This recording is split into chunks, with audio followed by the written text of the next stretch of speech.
When most fans think of wrestling, they think of the WWE. But back in the 90s, the wrestling world had another juggernaut that almost drove the WWE and Vince McMahon to bankruptcy.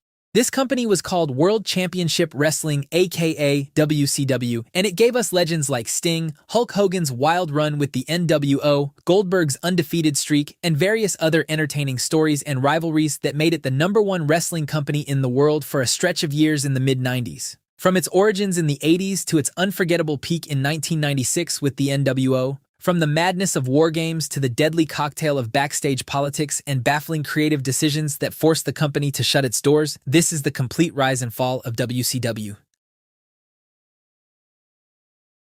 In the 1980s, the NWA was a collection of regional promotions that held real power in the North American wrestling scene.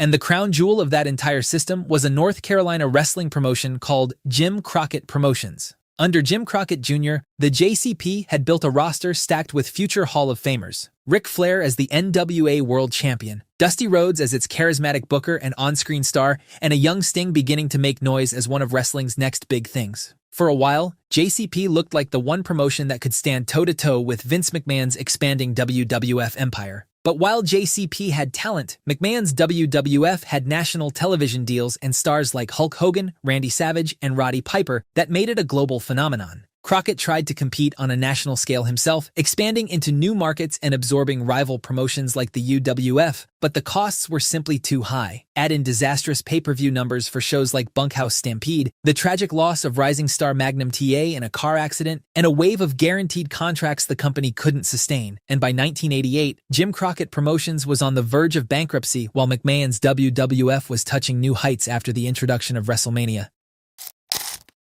Enter Ted Turner. The media mogul had a vested interest in keeping wrestling on his network, TBS, where JCP's programming had been a reliable ratings performer for years. When Crockett had no other way out, Turner bought the company outright in the fall of 1988, and JCP was reborn under a new name, World Championship Wrestling. Fans of the old territory were relieved the promotion would survive under a billionaire owner with deep enough pockets to keep it alive indefinitely. But the new era came with a catch. Turner had no interest in running the day-to-day wrestling business himself. He had a media empire to worry about. So he handed the reins to a cast of network executives with zero wrestling background.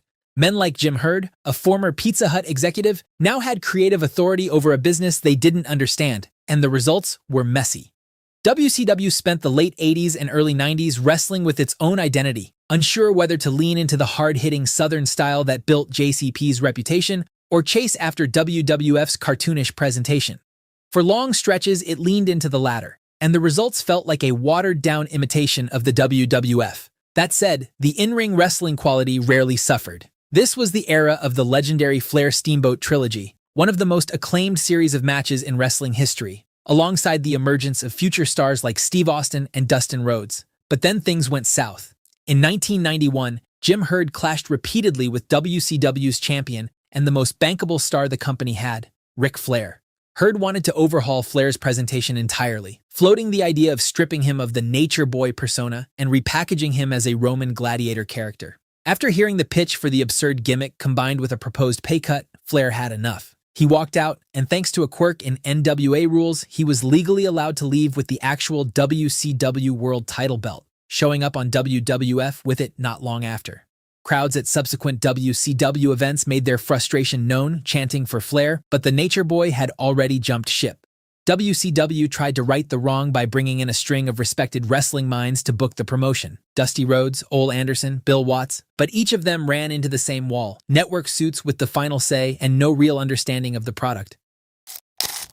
But even during this dark period, WCW had some bright spots. Sting had fully grown into a top babyface with strong feuds against guys like Vader and the debuting Cactus Jack, and Flair eventually returned to the company in 1993. However, the bigger picture was still ugly. WCW had never once turned a profit under Turner's ownership, and something had to change. That change would arrive in the form of a young executive who was about to rewrite the rules of the business entirely. On paper, Eric Bischoff looked like the most unlikely candidate to save a promotion that was on the verge of sinking. He wasn't a wrestler, he wasn't a lifelong promoter either. He'd somehow landed an on-screen announcing role with WCW in 1991, and by 1993, he'd worked his way up to executive producer.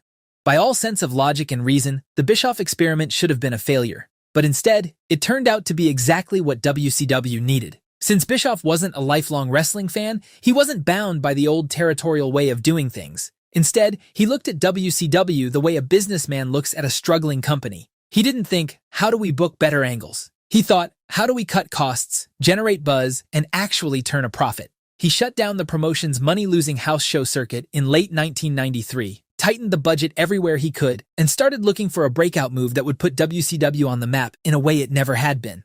That move arrived in 1994, and it began with an unexpected phone call.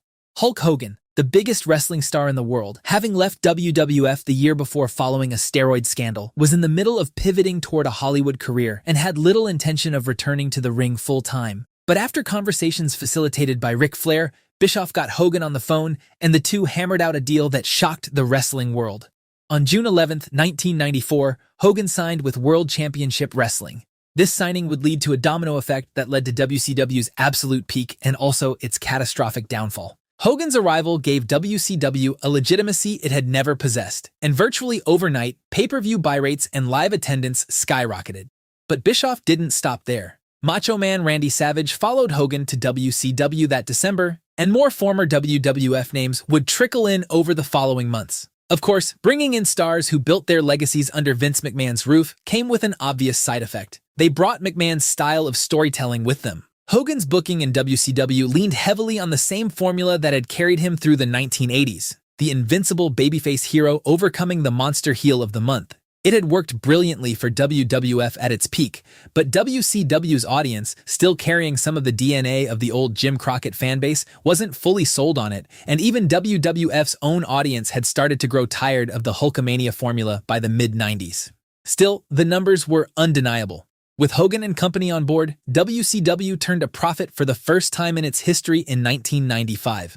Bischoff, now promoted to executive vice president and running virtually every aspect of the company, had proven his instincts were right, and that success gave him the leverage to pitch something far bigger. Bischoff wanted to put WCW in direct competition with the WWF. He proposed a new, live primetime show on TNT that would air head-to-head against WWF's flagship program, Monday Night Raw. It was an enormous gamble. No wrestling promotion had ever gone toe-to-toe with WWF on a weekly basis and lived to tell about it. But Ted Turner liked the idea of taking the fight directly to Vince McMahon, and he had the deep pockets to make it happen. Turner gave Bischoff the green light, and on September 4, 1995, WCW Monday Nitro debuted. Nobody outside of WCW's inner circle expected much from it. But that first night, airing live and unpredictable in a way Raw's taped format simply couldn't match, Nitro actually beat Raw in the ratings. It marked the official beginning of what would come to be known as the Monday Night Wars, a ratings battle that, over the next several years, would completely reshape the professional wrestling business. Wrestling had entered a new era. Now the real fight was just getting started.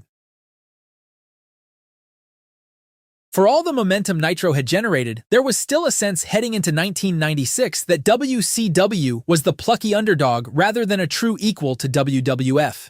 The two shows traded ratings wins back and forth, but Eric Bischoff wasn't interested in a fair fight. He wanted to bury the competition entirely, and to do that, he needed something no wrestling fan had ever seen before. During a trip to Japan, Bischoff had watched New Japan Pro Wrestling run an angle where an outside faction invaded the promotion, and the concept stuck with him. Around the same time, WWF was in the middle of a cost-cutting purge, and two of its biggest stars, Scott Hall and Kevin Nash, found themselves unsatisfied with their contracts. Bischoff saw his opportunity and signed them both to lucrative guaranteed money contracts WWF wasn't offering. On May 27, 1996, Scott Hall walked out of the crowd during a live episode of Nitro, cut a promo daring WCW to bring three men to fight him and a partner, and vanished into the night. It felt like a legit invasion, not a wrestling angle, and it left fans genuinely uncertain whether this was real or scripted. 2 weeks later, on June 10th, Kevin Nash showed up to join Hall. Together, they became The Outsiders, and WCW spent the following weeks teasing who their mystery third man would be for a scheduled six-man showdown at Bash at the Beach. That third man question set up one of the most infamous moments in wrestling history. At Bash at the Beach on July 7, 1996, with Sting, Lex Luger, and Randy Savage facing off against Hall, Nash, and their still unrevealed partner, Hulk Hogan, marched down the ramp. For a moment, it looked like Hogan was arriving to save the day for WCW, the same way he'd rescued countless storylines in WWF for over a decade. Instead, Hogan hit a leg drop on Savage, aligned himself with Hall and Nash, and wrestling history was never the same. The New World Order was born, and with it, wrestling's biggest heel turn was complete. The impact was immediate and massive. The NWO was presented as an invading army, a group of outsiders trying to hijack WCW from within, and it gave Nitro a sense of chaos and danger that WWF's more predictable Monday nights couldn't replicate. Week after week, the NWO would run in, interfere in matches, spray paint their logo on the WCW mat, and expand their ranks.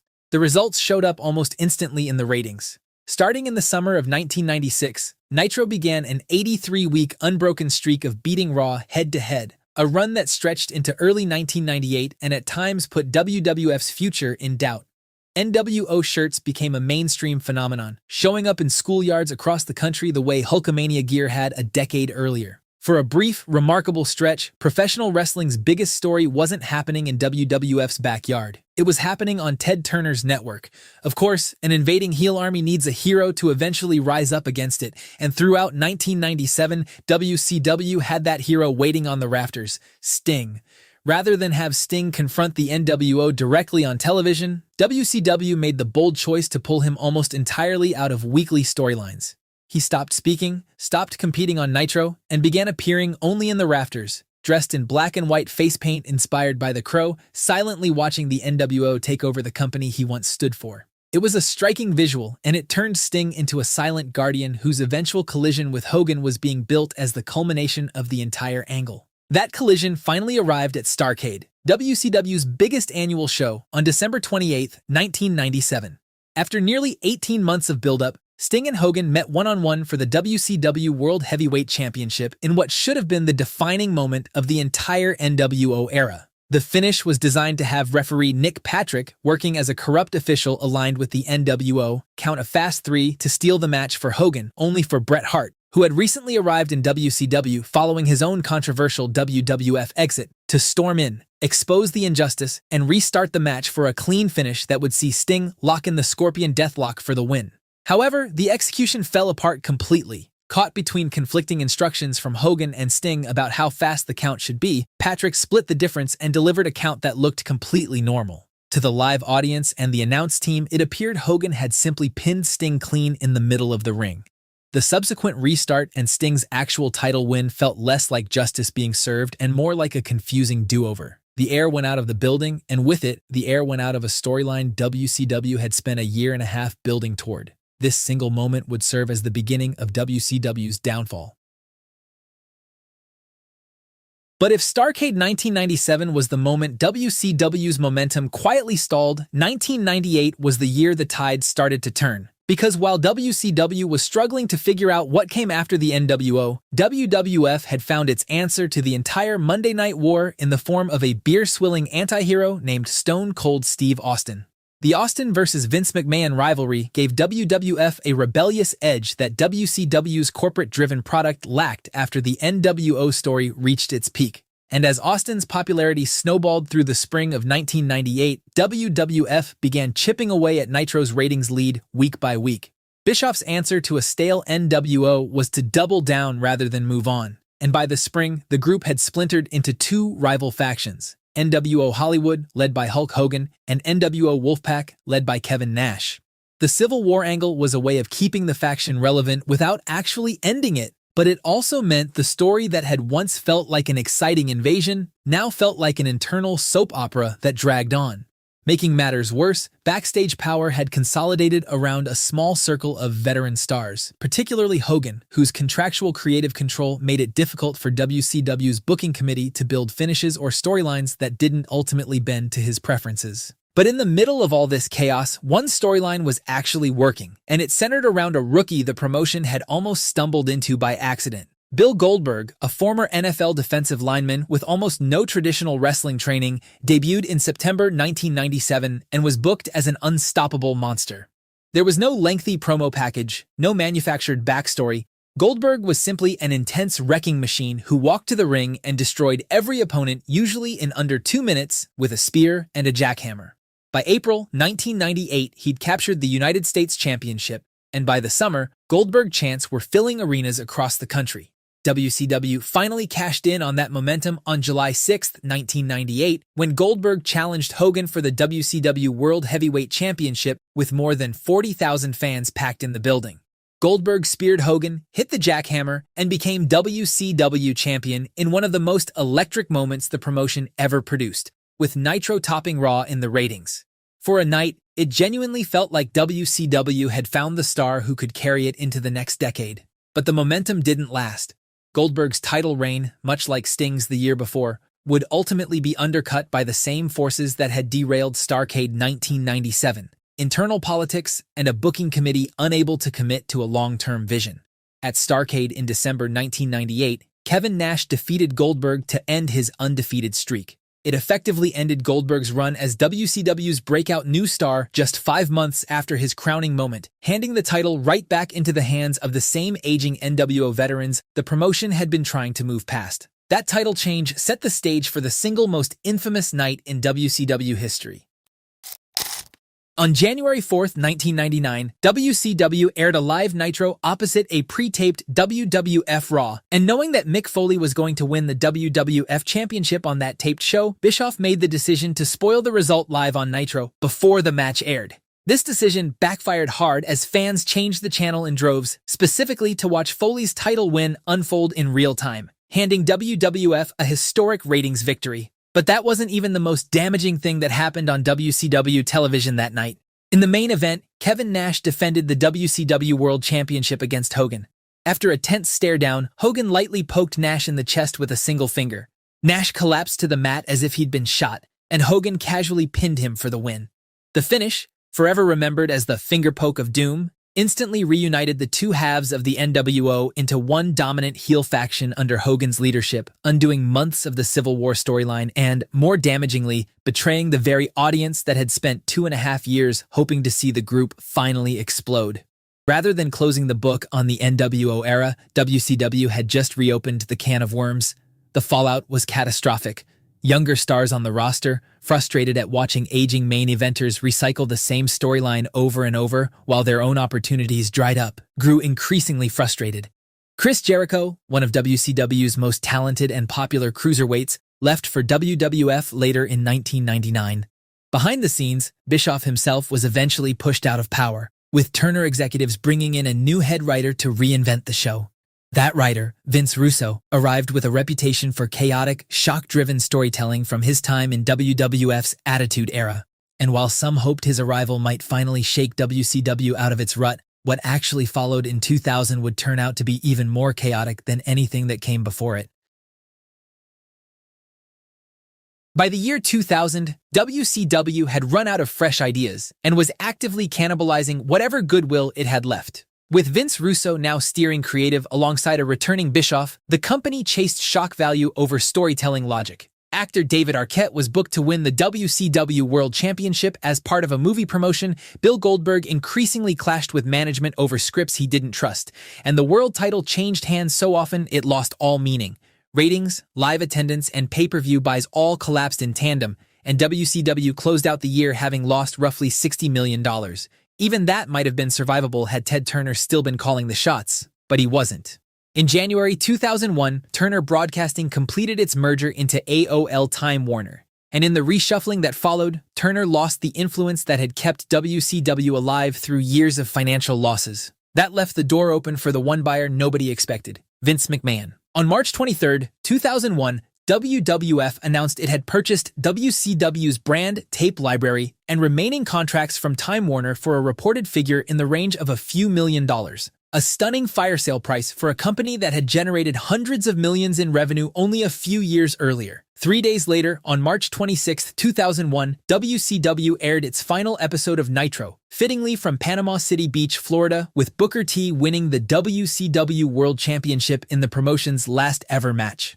In a surreal, symbolic capper to the entire Monday Night Wars, WWF simulcast the moment live into that night's Raw, with Shane McMahon appearing on the Nitro broadcast to reveal he'd secretly purchased the company out from under his father, setting up an invasion angle meant to introduce WCW's stars into WWF programming. However, that angle never got the chance to work the way it should have. WWF had bought the WCW name and library, but not the guaranteed contracts of its biggest remaining stars, so the invasion was carried largely by mid-card talent that casual fans had little emotional investment in. Without its true headliners, the storyline fizzled, and any lingering hope of WCW's legacy being honored under new ownership faded with it. Even so, the ending shouldn't overshadow the run that preceded it. For a stretch in the mid to late 90s, WCW beat WWF in the ratings and gave us the hottest period in wrestling with the Monday Night Wars. In fact, this head-to-head competition with WCW is what forced Vince McMahon's WWF to innovate and gave us the beloved Attitude Era. And if you want to relive the history of the Attitude Era in its entirety, check out this video next.